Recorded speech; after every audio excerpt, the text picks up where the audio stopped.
figured I was gonna. There was an 80% chance I was thinking I was gonna end up being the main event, which came out to be good. Why have things really clicked for you, particularly in the last two fights? Just the way I stopped training. I always, the thing about mixed martial arts is still fairly new, and people always add a new repertoire to their game and stuff. And I think I was just like I was not overtraining, but I was like just trying to add too much stuff to my repertoire. So I just kind of went back to the basics. Started drilling a lot. I didn't spar as much, but all I was mainly doing is drilling, and that helped me out tremendously. You know, um, Went to the boxing gym. I used boxing a lot to work on my timing because I needed my timing to be there, and that helped out tremendously. You can see that against when I fought Shogun. You can see that when I fought against Cummings, and brought a new wrestling coach in. John Lavorati, wrestled at Penn State, works down in Atlanta, so I work with him a lot. So working with him, I wrestled. I always knew how to wrestle, but the thing is, when you fighting guys that, if you fighting a striker, you're not working on your wrestling game that you need to. So he came back and he worked with me a lot about that, well, a lot with that, and just basically went back to the basics, drilled, watched a lot of film, and that kind of clicked on everything. My cardio was working good. My strength and conditioning coach, Nate Hoffmeister, it didn't change my workout too much. Well, we kind of emphasized more on cardio. And my coach, Eric Turner, he was like, okay, you're not going to spar as much as you need to. So there was times where, I wanted to spar. He was like, okay, do you want to spar? Okay, you got three guys rotated in on you, and you sparring for 30 minutes straight. And I was like, what are you doing that for me? He was like, it's me to dictate, the output of my striking. I'm still working on my time, and I'm still getting a good cardio workout.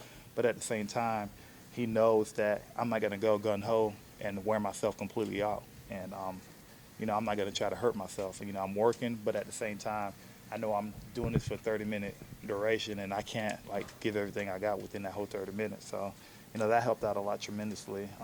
But just drilling, too. I think the biggest aspect of my training has just been drilling, because, after a while, that becomes second nature. Also, as a follow-up, that you've only had, I think, 2 rounds in the last year. You've had some quick fights. Is that correct? Two first-round stoppages? Two in the past year? Well, in your last two fights, right? Yeah, two first-round stoppages, yeah. Is that an advantage or a disadvantage? Because you're not getting a lot of in-octagon work per se. I tell people no matter what, every time I fight, whether it's in a 5-round fight or a 3-round fight, I'm training for that particular. I'm training all 3 rounds. Sometimes I train 4 rounds if it's a 3-round fight. 6 round if it's a 5-round fight, I'm training 6 rounds just because you never know what's going to happen. The beauty about things is about fighting, you don't know what's going to happen. The fight can be over in the first round or it can go all 5 rounds. But at the end of the day, as long as I get my hand raised, that's all that matters. So can you talk about your next opponent and how we see his game? Definitely extremely well-rounded. Good striking, good wrestling, good jiu-jitsu. So it's one of them things where in his weight class, and within this weight class, he's one of the bigger guys. I'm one of the bigger guys. I'm up and coming. He'd been there before. I'm trying to get to where he's at. He fought for the title. He fought, the elite of the elite. And, I'm working my way up there. So it's a big stepping stone in order to fight Glover and stuff. Even though he's coming off of 2 losses, he came off of 2 tough losses, and the guys that he lost to, still top 5 in the world at one point. And he lost to the champ, and he lost to a guy that Phil Davis, which he was in the top 5. He knew what to do. He didn't want to strike with Glover, and Glover did. He jumped on Glover's back and didn't give him a chance to recover. And I'm just gonna go in there and hopefully. Just do what I can. I know he's kind of watching. He's seen my last 2 fights, obviously, so he knows he got a potential of getting hit if it comes too close. But I'm sure he got a good game plan to try to neutralize me, and I also have a pretty good game plan to neutralize him too. But do you think he comes with pressure, because of the 2 losses? He might. I think. The thing is, it's just like I think the pressure, even though it's in my home state, I think the pressure is against him, just because he's coming off of 2 losses and stuff. And I got a lot of momentum going towards my way. So, I'm putting the pressure against him. So. What does a win over Glover do for you in the division? Given that he's former title challenger but coming off 2 losses, what do you think that puts you in the division with a win?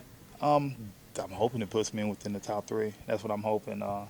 And also, too, depending on which fashion the fight is over with, hopefully, I might need one more. If I might need one more fight for a title shot, and that's what I'm hoping. But you never know what happens. About a month and a half ago, uh, the 205 division went upside down, and nobody knew exactly what was going to happen. So you never know what happens. So I'm always keeping my eyes on a straight line, but at the same time, it's just like I'm making sure I'm in tune to everything. Well, given the next title fight, it's likely going to be Gustafsson against Cormier. Bader's that next guy, wouldn't it? Would you like that revenge? I definitely would, but I mean, it's up to it's up to the hierarchy, Dana, Joe and Sean and all of them to figure out what's going to happen. I don't know. A lot of people when Jones got out, everybody was talking about me being a replacement. So people love seeing me fight, and I think the thing about Dana is he gives the fans the fight they want to see. So if they want to see me fight, and my name is getting out there more, I probably might be able to sneak in there. So and hopefully, I love putting on good shows, and that's what I do. And what do you think about this fight? The fight tonight, it's definitely going to be quite interesting. I was talking to a lot of people about that. If Romero can't take Lyoto down, he's going to have a hard time. Lyoto always come in with good cardio, and he fought the best of the best. I mean, at 205 and 85. And the thing about Lyoto, too, his cardio is good. Romero, you kind of look at him sometimes. Hopefully his cardio is really on point this time. He tend to face. But the thing about Romero, he's extremely explosive and extremely athletic, so that can come into play.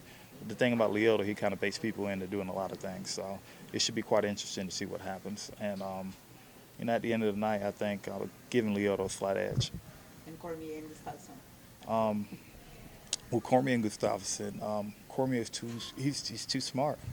He's a smart fighter. He got clipped really good by Johnson and completely wore Johnson off. And, the fastest way to wear somebody off is wrestling. Everybody knows that. And Cormier's going to watch out for that. And I think his wrestling's going to make a big difference in that fight. So I might have to edge out to Cormier. A lot of people are saying like that because Gonzalez is out of the division right now, at least for a while, like Cormier still has like something to prove. Do you agree with that? I think he in a way he do, in a way he don't. I mean, when he fought John, it's one of them things where he was an undefeated fighter, so he had a lot of, cockiness going towards. He even said it, and he was like, he figured out I can be beat. So you can tell he kind of changed his training around a little bit, and he's actually fighting smarter now. And I mean, he's always been a smart fighter, and it's just the thing about Cormier is he knows how to play the game now. So he's just one of them things where he was like, okay, I know I can be beat, and he was like, he want to avenge that loss, and he can do it. So